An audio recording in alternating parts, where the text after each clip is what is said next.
Mana qizlar, ochartirilgan sochimizni bugun biolisda ishlab, o'zlarimiz sochlariga mos sostavda poslisini qo'yib beramiz. Uchlari juda ham qurigan, ishgan, hashay bo'lib qolganda uchlari. Poslisini qo'yamiz.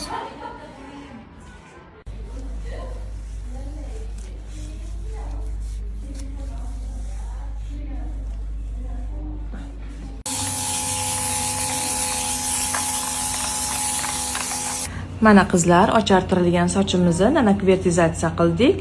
Srazu uxudlarini qilib, rosa chiroyli chiqdi. Xo'jini yumshoq, silliq bo'lib, ochartirilgan sochlarni alohida o'zini sostavida ishlasa, har doim soch shunaqa sog'lom, chiroyli chiqadi. Yaltirashini qarang. Mashhurmanda. Voy. Kim o'zini maqtaydi desa, eplagan deydi-yu. Mana qizlar, sochimizni qaranglar, ochartirilgan sochimiz rosa ham chiroyli chiqdi. Buni pastroqdan olinadi, misol yurg'izib. Nosga qo'yaverasiz.